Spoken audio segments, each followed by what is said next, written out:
પશ્ચિમ બંગાળના કલકત્તા શહેરમાં રહેતા અને વ્યવસાયી પ્રોફેસર તપોભૂમિ નર્મદા પુસ્તકથી પ્રેરિત થઈ કલકત્તાથી દંપતી નર્મદા મૈયાના દર્શને આવ્યું હતું.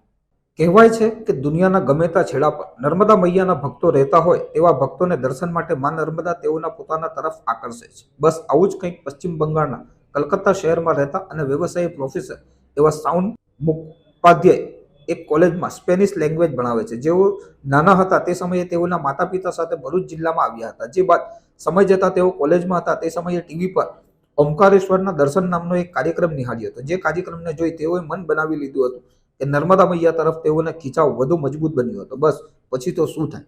તેઓના લગ્ન થયા બાદ તેઓના પત્ની સંબંધી મધ્યપ્રદેશના અમરકંટક નજીક આવેલ બિલાસપુરમાં રહે છે, જ્યાં તેઓ પતિ સાથે ગયા હતા.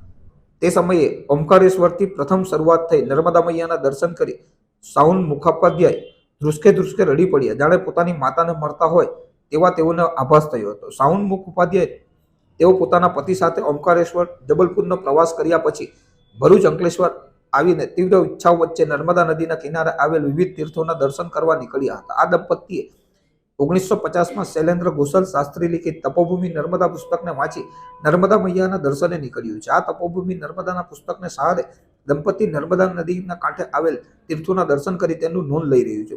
પુસ્તકના સમય બાદ હાલ બદલાવ જોવા મળી રહ્યો હોવાનું પણ દંપતી જણાવી રહ્યું છે. પરંતુ પુસ્તકમાં લખાયેલ શબ્દો મુજબનું વર્ણન જાણે કે આજે જ પુસ્તક લખ્યું હોય તેવો પણ આભાસ દંપતીને થઈ રહ્યો છે.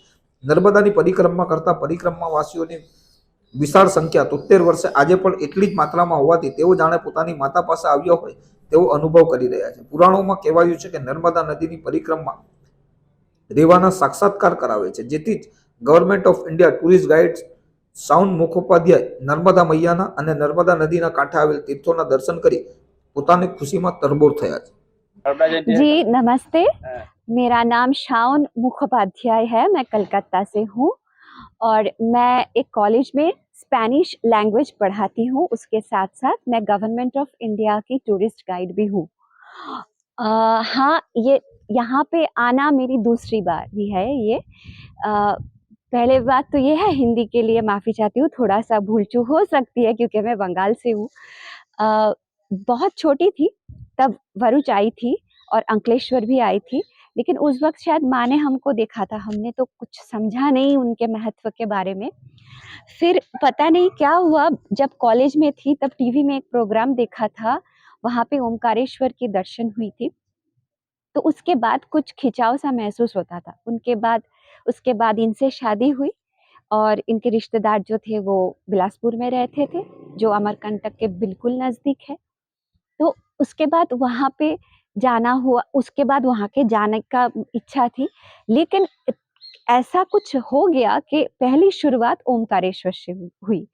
तो ओमकारेश्वर गए, उसके बाद इतना खिंचाव, पता नहीं ओमकारेश्वर में क्या हो गया कि मैया को देख के बहुत रोई थी उस वक्त। लगा था कि अपनी माँ से जुड़ रही हूँ। तो वो एक अजीब सा खिंचाव महसूस होता था हर वक्त।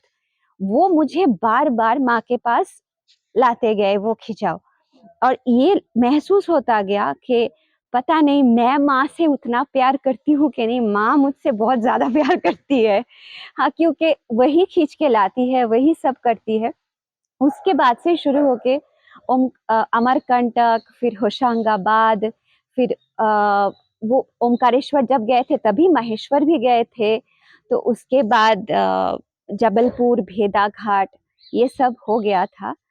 और बहुत इच्छा थी कि एक बार भरूच या अंकलेश्वर में आए और ये जो तीर्थ स्थान हैं उनके बाद आसपास में ये सब के दर्शन हो जाए, क्योंकि तब जब आए थे ये ज्ञान नहीं था कुछ, अब भी अज्ञान ही है। फिर थोड़ा बहुत किताबों में जो लिखा हुआ है उससे थोड़ा बहुत जो जानकारी मिली है उसके हिसाब से इन सब जगह का दर्शन करना था, क्योंकि अब थोड़ा सा समझ में आया है कि माँ क्या होती है, तो इसलिए आए हैं। और वहाँ का बंगाल में तो ऐसे बहुत साल पहले 1950 में शैलेंद्र घोषाल शास्त्री महाशय आए थे। उनके पिता के आदेश थे कि वो नर्मदा जी का परिक्रमा करे। उन्होंने एक किताब लिखी थी लौट के, उसका नाम है तपोभूमि नर्मदा। बंगाल में नर्मदा मैया के बारे में जितना भी जानकारी है वो उसी किताब से मिलती है।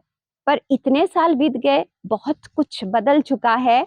हाँ, इसका ज्योग्राफी भी बहुत कुछ बदल चुका है, तो इसलिए यहाँ पे आके थोड़ा बहुत मुश्किल हो रही थी, लेकिन अजीब से संजोग बनता गया और हमको जो मंदिर दिखना था, मैया ने सब दिखा दिया। कैसा लग रहा है यही है। भरूच में आके आपको?